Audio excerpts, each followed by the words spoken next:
Demoreel. This one.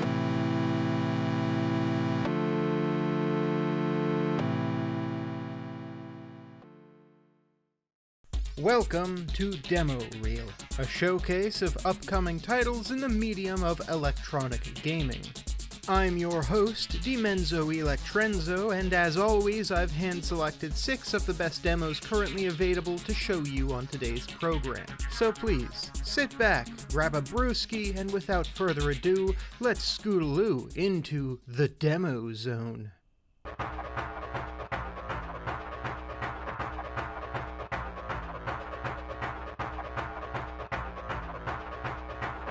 Starting off with a bang here is Angerfoot, the latest title from Free Lives, the studio behind Broforce, Gorn, and Genital Jousting. A pretty damn impressive catalog.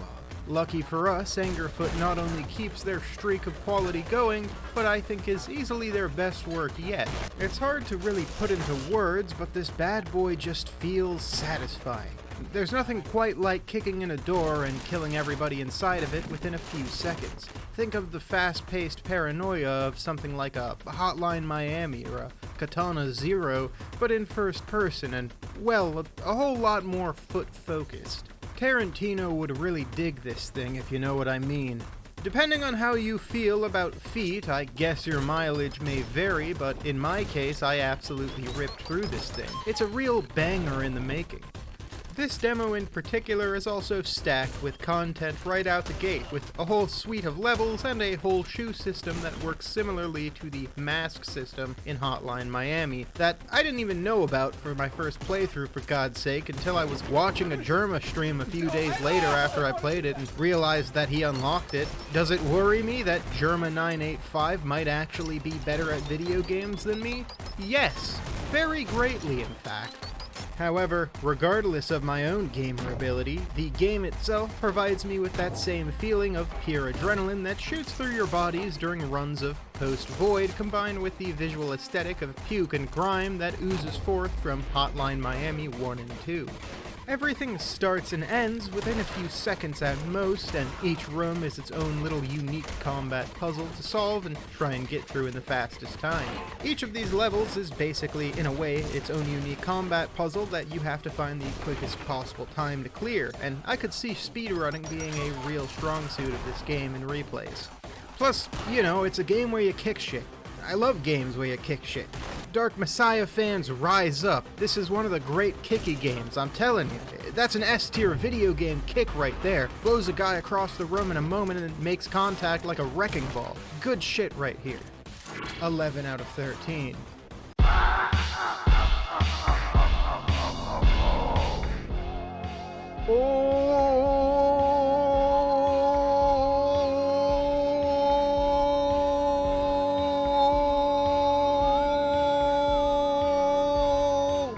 Call me biased, but Jesus Christ, this is one of the best looking games in this entire showcase. I mean, just Jesus, look at this thing. Those reds, those blues, that shading. Yeah, okay, you could say this is Demenza bait, seeing as it's so goddamn close to my exact color scheme, but you know what, it's also pretty damn good. This little ditty is a simple shooter with one real neat trick. At the top of your screen, there's a mirror looking backwards at all times. At any point, you can blast directly behind yourself at any ghouls that may be following you, including those that you can't actually see otherwise. That same trick is applied to certain hidden paths, or jump pads, or even items, and definitely more than a few boss fights. What we're seeing here is one of the neatest little ideas I've ever played through, and I would definitely love to see more soon.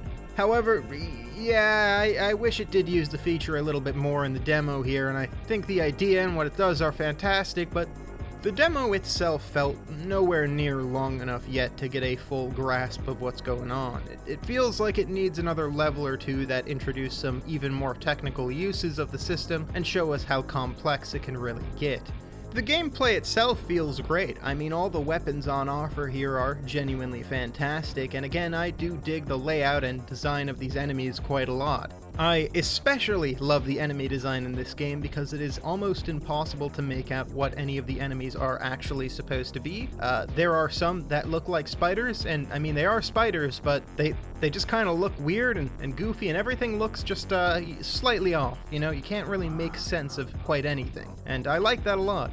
Most of the level designs are also pretty dang good, and with the great gunplay on display here, it makes it feel like it could be a pretty weighty shooter down the line. As it stands now, it kind of just left me wanting to see more and hoping that the puzzle solving required in later stages grows more and more complex, because I really do think it is an interesting idea. I think the idea of an FPS that's part shooter and part puzzle solving with your mirror sounds like a sweet little idea, and I hope to see more from this thing soon. Great gameplay, great gimmick, and dear God, what a vibe this little thing has going for it. 8 out of 13.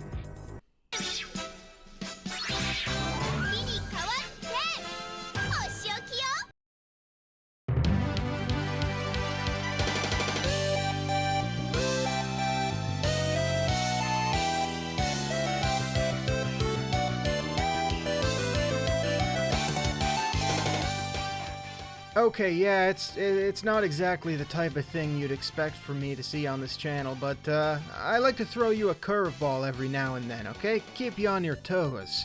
I originally picked this bad boy out, admittedly because I have a friend who worked on it as a translator and I want to support the homie, but I found that its particular flavor of vibes that it was going for is quite actually a little neat change of pace.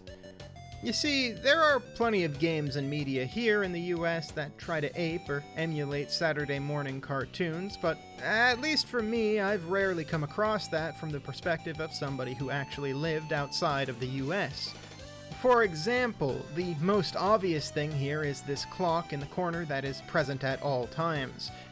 To me, the clock on the screen was a very foreign idea. I never ran into that as a kid myself, but it seems like it was pretty common outside of America at least. The probably quite obvious influences were also something I knew very vaguely about.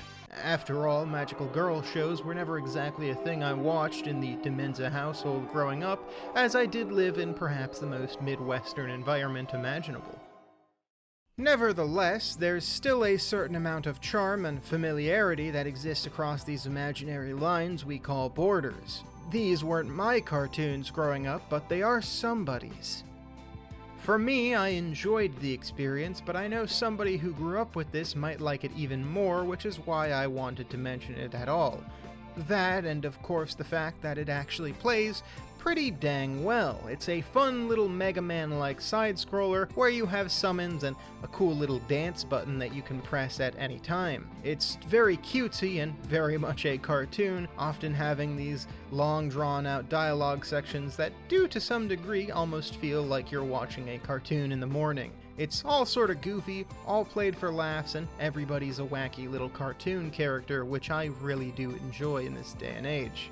This particular demo and the type of nostalgia it's aiming at seem very well catered to, with stuff like a constant cute wraparound on the TV and this very much ever-present ticking up clock letting you know what fake time it is anywhere from 6 AM to 10 AM that it's currently set to. Each stage of gameplay taking about almost exactly 25 minutes to beat, about the same length as an episode of a TV show.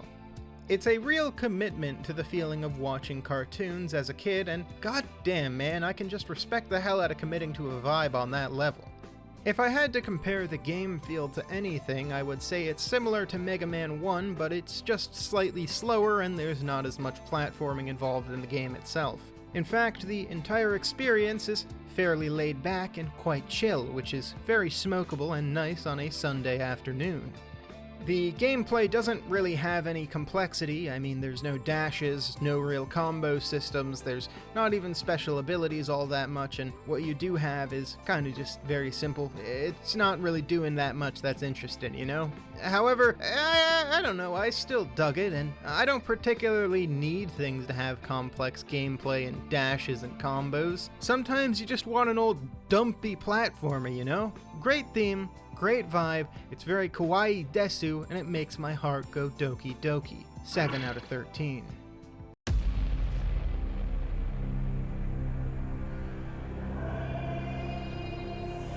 With the revival of boomer shooters in the recent years, there was a numerous amount of high-quality, very stylish-feeling shooters that all have since far eclipsed anything that came before them. We've had Dusk, Medieval, Head-On, Ultra Kill, Turbo, Overkill.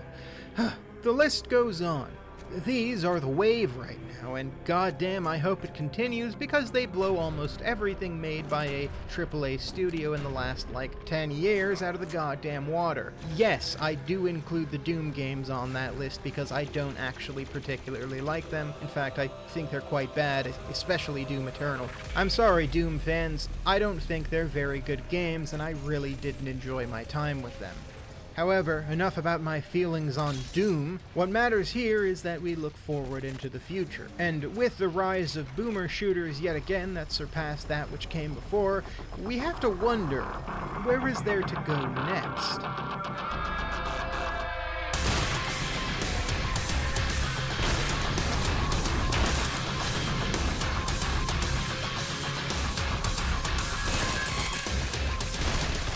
Trepang 2 is what I guess you could call a fear-like. This thing is far, far more inspired by the shooters of the 2000s. Rapid-fire, heart-pounding, grounded shooter with a level of game feel that is hard to even come close to.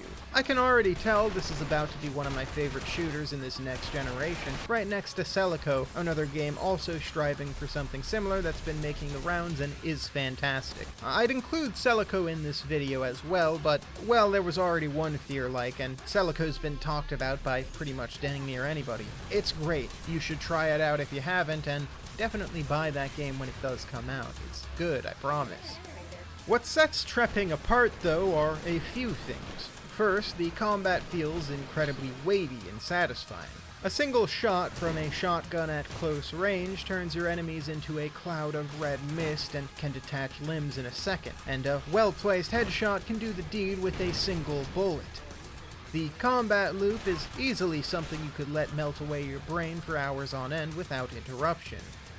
On top of that, there's also both a cloaking feature and a slow-mo feature, giving it the feeling of something like Crisis and Fear mixed into one little pot. And boy, does that come out with something real tasty. It's fairly hard to describe game feel in a video, but I'm going to try my best. Each and every weapon on the roster here, though there aren't much currently I admit, do feel weighty in their own regards. Each of your abilities feel nice, with the cloaking being a great thing to use when you need to run from combat, and particularly handy if you find yourself wanting to do more stealthy runs through the game. However, I hate stealth, and so I simply just never used the button unless I was running away from a combat encounter because I had gotten myself a little bit too deep over my head. The slow-mo provides a feeling of fear or max pain, where you can just poke your head around a corner, instantly kill about 6 dudes within a few seconds, and then as reality all snaps back, their bodies all fall to the floor at the same time. It's a real good feeling. I like this a lot, and I like that they recharge pretty dang quickly, so you can pretty easily hop in and out of cloak with ease, or hop into slow-mo whenever the time needs it. Movement feels tight on this thing, and the rapid recovery of both your cloak and your slow motion allow you to use both pretty regularly without feeling like it's a detriment to the gameplay loop. There are games that would restrict these systems behind unlocks and upgrades and all that crap, but right out of the gate here, these recharge very, very quickly, and you can use them pretty much all the time, which I think is fantastic. I really hope that they don't nerf that at all. I want to feel overpowered, goddammit. I'm so tired of every game now making me not feel overpowered. It's the whole goddamn point of video games. What are we doing? Why is everything hidden behind a goddamn upgrade tree these days? Each of the weapons on offer also feel pretty dang unique, and all of them are particularly weighty in their own way. It's nice to have a little bit of a wide arsenal to play with in this particular demo, and while I do think it lacks in some areas currently, the full release should have a little bit more of a fleshed out arsenal. Finally, as a nice little cherry on top, there's a little cute hub area where you can customize yourself, mess with some weapons, and even get a serum which allows you to dual wield every weapon in the game. Words alone cannot describe the sheer amount of joy I felt when I found I could pick up 2 entire shotguns and fire them at the same time. This game fucking rules. Okay, that's what I was wondering, is if I could dual wield shotguns and stuff. Are you kidding me? This game is the best game I've ever played again. Holy shit.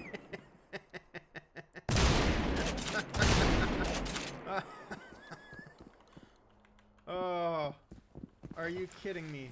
Given a bit longer to cook in the oven, I think this is easily going to be one of the best shooters of the new generation. It's an absolute goddamn blast to play, and I cannot wait to chase this high with the full release. 12 out of 13.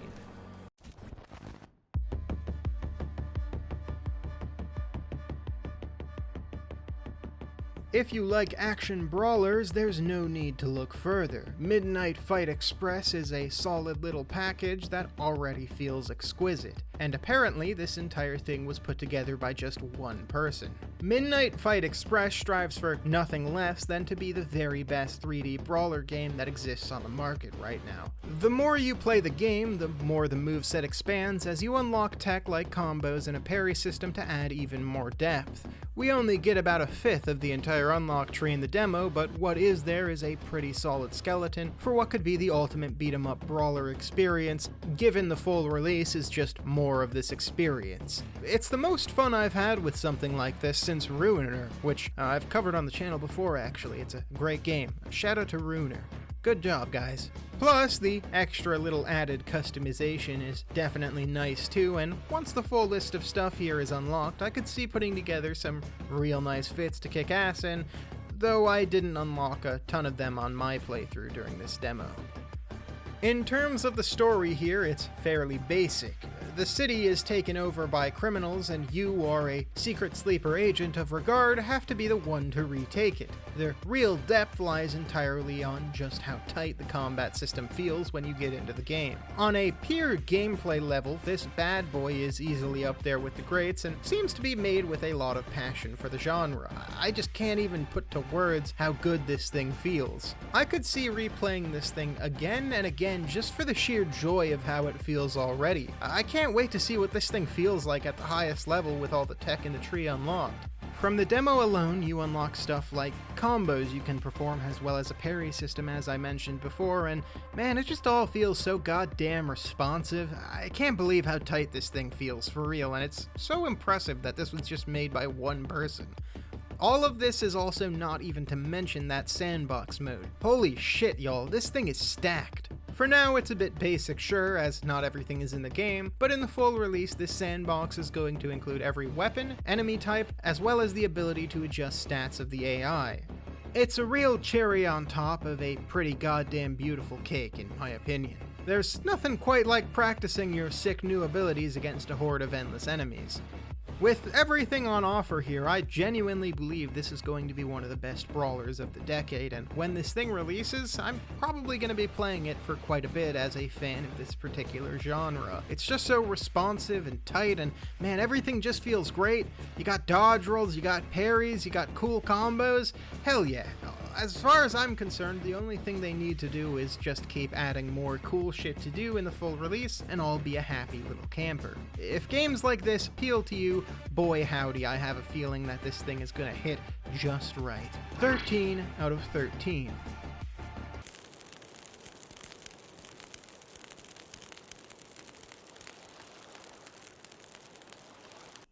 Of all the games on this list, We Stay Behind is the one I truly think has the most potential in my mind.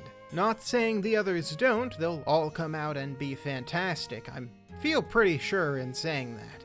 However, We Stay Behind is a lot more, well, it's pretty rough in the current state, and it crashed no less than 3 times in the very short, 10-minute experience that it provides. For most people, that's probably an immediate red flag, but I'm thankfully not normal and quite stubborn, actually. We Stay Behind is a simple game with a simple focus. A story-focused experience in which you play as a reporter visiting a town doomed to be hit by a meteor in just a few short days and be completely wiped off the map. You're there to interview a handful of people that have chosen to stay behind, knowing full well that they'll probably be killed. The premise is simple, sure, but it has a lot of potential. Small town vibes, talking about life, a dark mystery in the center of all that springs up at the very end of the introduction of what might otherwise be a delightful town. Oh yeah, it's the good stuff. There's a lot of potential on the line here. I mean, really, the conversation that you have with the one person that you do talk to in this game during the demo is incredibly interesting and hints that there's quite a few things going on in the background that, well, it grabbed me at least, and I think I'm a stickler to some degree, followed by the immediate reveal at the end of that same person's house burning down just a few moments later that night. What exists in the demo now is only a small fraction, unfortunately. This is a peek through the curtain far, far earlier than most people might be used to, and some things are unstable, stiff, and the whole thing lacks voice acting and polish. However, once refined just a bit, I can see this being a enjoyable little mystery story with a cozy vibe. I guess at the end of the day, only time will tell, huh? I personally hope that I do see this game again someday, though, when it's finished. At the very least, it's got me interested for now. I liked the narrative experience I sat through for that 10-minute demo, and, well, a lot of other people might have been turned off due to just how unstable the thing was. I mean, it probably shouldn't have released in that state, guys, let's be honest. It still proposed a pretty interesting mystery that I think, at least, will draw the interest of quite a lot of people. Plus, I don't know, man, I just like the whole setup. It's a really neat concept, and, I don't know, I kind of want to see more of it. Can't wait for this thing to come out whenever it comes out. Actually, I'm not sure when this thing is supposed to come out, but it's probably a few years out if that demo is anything to go by. And I'm gonna give that an 8 out of 13.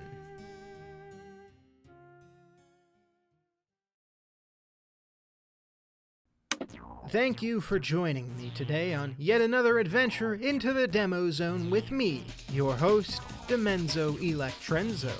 I really enjoyed the electronic video games we showed off today, and I hope you did too. It's really crazy to think what they've been able to fit on a computer these days, isn't it?